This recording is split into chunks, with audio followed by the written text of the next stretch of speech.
Olá, sejam bem-vindos ao programa Gestão Familiar, uma parceria com a Rica Associados. Se você quer conhecer esse e outros programas, entre no site empresafamiliar.com.br. Hoje temos a presença de Andréa Duca. Muito obrigado pela sua presença. Obrigada. Andréa, se apresente ao nosso telespectador, fazendo um favor. Sim, olá, tudo bom? Eu sou Andréa Duca. Aceitei o convite aqui do Domingos para vir falar sobre a nossa empresa familiar, que é a Gregory Moda Feminina. Andréa, acho que a Gregory é conhecida nacionalmente. Muito obrigado. Agradeço ao Braulio que nos apresentou, nosso grande amigo. Ele falou que seria fantástico a sua presença aqui. Eu queria que você contasse um pouquinho da sua história, primeiro da Gregory. Como ela começou, porque a gente sabe que toda empresa familiar, sem exceção, começou de uma história muito bonita ou de alguma necessidade, não tem discussão. Um pouquinho dela, como foi a sua entrada na Gregory, depois a gente fala um pouquinho se existe sucessão ou não. Tá bom. A Gregory, ela começou, né, realmente num momento de uma dificuldade. A minha mãe, em 1981, viu o meu pai, que ele tinha sido mandado embora, né, do trabalho dele, e ela com duas filhas, né, eu que já tinha 4 anos, uma irmã que não tinha ainda nem um aninho, e escola e tudo, e ficou assim naquele momento e falou, olha, eu vou fazer o seguinte, eu vou trabalhar. E ela sempre teve esse lado do comércio, porque a minha mãe vem da Bahia, o pai é do sertão da Bahia, mas tinha comércio, loja de tecido, e ela falou, vou abrir uma loja. E ela procurou um lugar e encontrou na Rua João Cachoeira, era uma loja de rua, mas era uma sobreloja, só tinha uma portinha assim de 1 metro, uma portinha com uma escadaria, que eu lembro que para mim era enorme para subir aquilo. E ela pensou num nome. O nome do meu avô, do pai dela, é Gregório. Então ela falou assim, bom, mas eu quero vender moda feminina, Gregório vai ficar muito masculino. E ela teve a ideia de botar Gregory. E aí ela começou comprando, ela pegou aquele dinheiro do meu pai e o irmão dela, que já trabalhava em comércio, indústria de jeans, emprestou mais um dinheiro e falou, olha, tá aqui para você completar, para você, né, o Antônio, para você poder comprar o seu primeiro estoque. E ela comprou um primeiro estoque, não tinha a etiqueta dela, nada, né, a marca era Gregory na porta. E ela comprou calças jeans para ela começar a vender calças jeans. E assim ela começou a vender, daqui a pouco ela viu que tinha necessidade de comprar camisetas para completar o look, e ela foi fazendo esse negócio, né? Só que não era nada fácil. Não, nada fácil. E ela tinha uma irmã que também não estava mais na Bahia, trabalhava como professora, que é a Adel. E a Adel, para ajudá-la, ia levar, depois que saía da escola, que ela dava aula, ia levar marmita para minha mãe lá. E minha mãe aproveitava quando a Adel estava por lá, falava, você pode ficar um pouquinho na loja? Porque ela não tinha vendedora, nada, né? Que eu vou ali comprar mais produto. Eu consegui vender 10 calças, eu vou comprar mais. E essa irmã sempre ajudando no momento que ela tinha ali, quando não estava dando aula, né? E assim, foi um negócio que foi desenvolvendo e começou realmente a dar muito certo. Vender as roupas, as calças jeans e as camisetas, até que veio o nosso querido e antigo, que não existe mais hoje, o Shopping Matarazzo. Hoje é Zafari. Hoje é o Bourbon, né? O Bourbon Shopping. Família Zafari. E aí ela resolveu abrir a primeira loja de shopping, né? Era um momento muito bacana, propício, lá no Shopping Matarazzo. E quando ela foi para o Shopping Matarazzo, até foi uma época que grandes marcas foram juntas, né? Não só a Gregory, a TNG, o Grupo Valdac, que tinha uma marca que chamava Colors, todos abriram ali, no Shopping Matarazzo. E a partir dali foi Shopping Matarazzo, aí veio o Center Norte, que era uma loucura. Eu lembro que eu nem via minha mãe, sabe? Era muito engraçado, porque a gente ficava até criança, nossa, ficava até com raiva. Cadê minha mãe que eu não a vejo? Porque ela falava, ela ia abrir, os shoppings ficavam abertos até 11, meia-noite, muito, muito movimento. E aí veio o Ibirapuera e assim foi crescendo a marca, né? Mas quando ela foi para o Shopping Matarazzo, que ela viu que ela tinha condição de crescer mais e ter mais lojas em outros shoppings, nesse momento ela chamou o irmão dela para vir e trabalhar com ela, ficar junto àquele irmão que tinha feito aquele empréstimo. Sim. Trabalhar com jeans. Que trabalhava com jeans, o Antônio. E ela já estava no momento que ela poderia devolver a parte dele, só que ela achou melhor fazer, né, força-tarefa, os irmãos trabalharem juntos. E a irmã, que era professora, ainda dava aula, continuava ajudando nos momentos que ela tinha de folga. Até que chegou um dia que eles falaram, olha, Del, eu acho que você foram comer uma pizza, né? E falaram, olha, parar de trabalhar na sua área e vir ajudar a gente. Cada um dá um percentual aqui da nossa sociedade e você vira nossa sócia. E assim estabeleceu os 3 sócios da Gregory, a Áurea, minha mãe, a Del e o Toninho.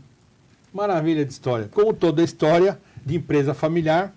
E aí vieram os 3. Isso. Como é que foi depois a entrada dos filhos? Dos filhos. Porque toda história de empresa familiar parece brincadeira, mas todas são iguais.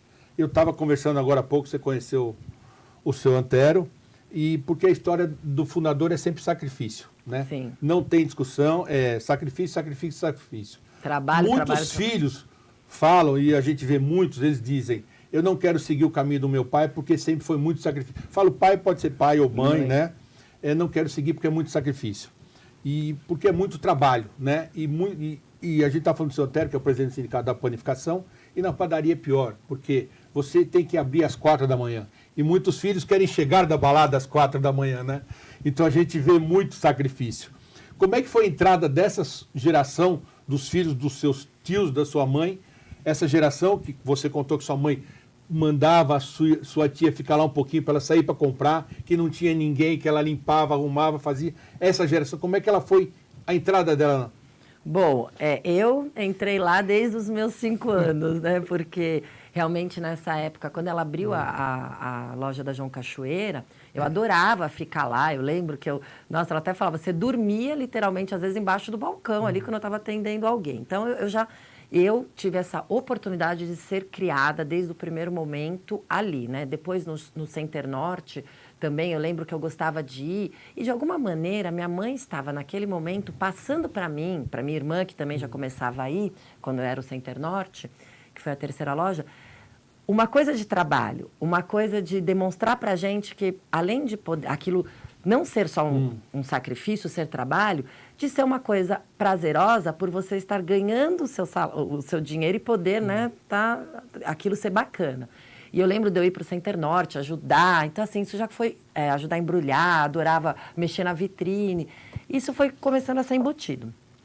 Depois, quando eu já fiz os meus 14 anos, porque até os 14 eu sempre ia para a loja, ficava lá, mas eu não tinha, né, até os 14 anos, uma coisa fixa para fazer.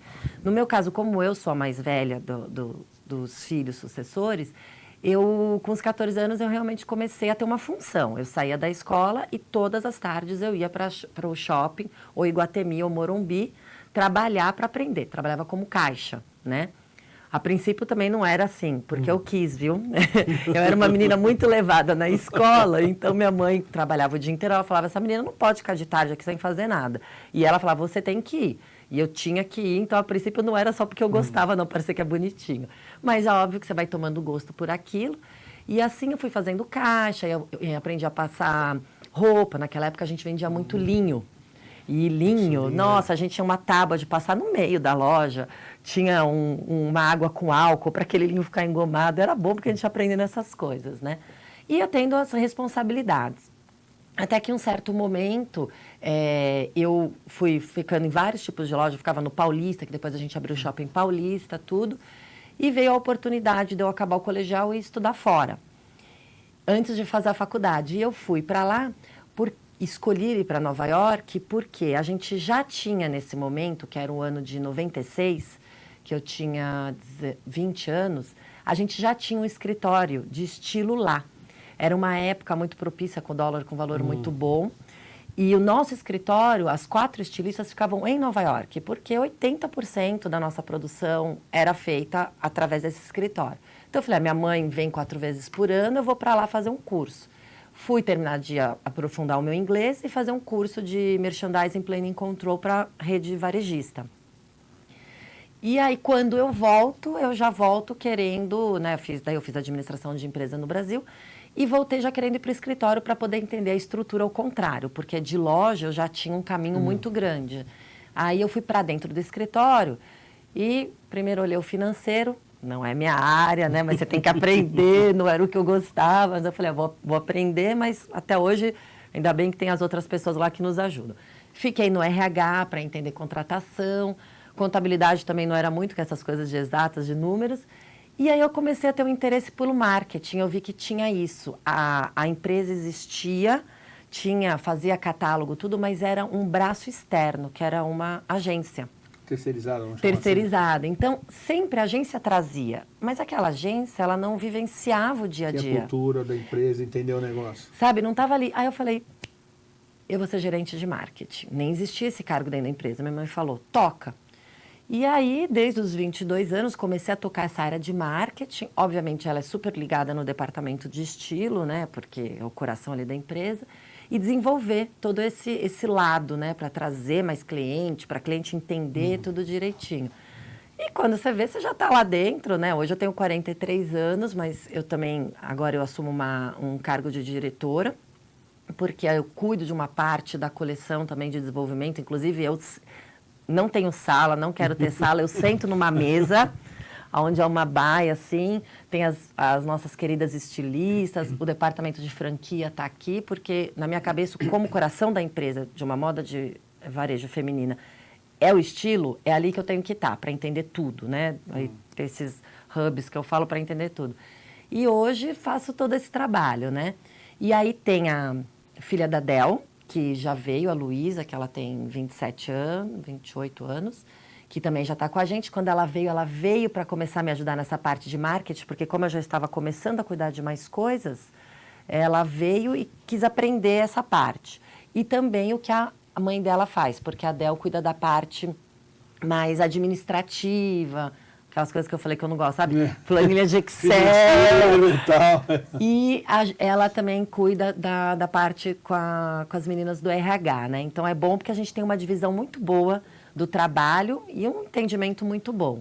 E hoje já tem outro filho da Del, que começou agora com a gente, né? Ele está lá há 2 anos fazendo um trabalho, teve uma experiência fora da empresa, na Pepsi. Mas eu queria te fazer uma última pergunta.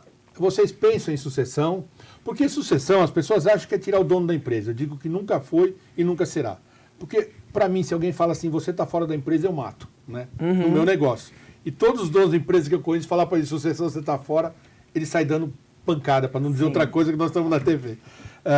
Vocês imaginam isso a médio e longo prazo? Vocês que eu digo, os donos, né? Sim, Porque vocês imaginarem uma coisa, o dono é outra. O dono fazer a outra. A minha mãe, né, como a fundadora, a gente vê, né, que cada vez mais a gente tem outros negócios, né, e sem seu varejo, que ela está abrindo espaço, né, a gente percebe.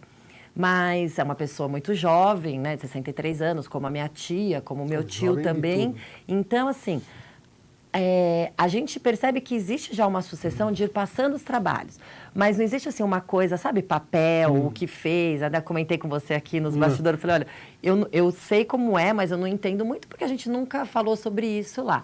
Mas, obviamente, que isso vai existir, né, no natural, mas nesse momento não foi falado ainda, mas a gente percebe essas coisas do trabalho, né? Esse é o maior problema da sucessão. Exatamente. Porque não é você pegar e passar.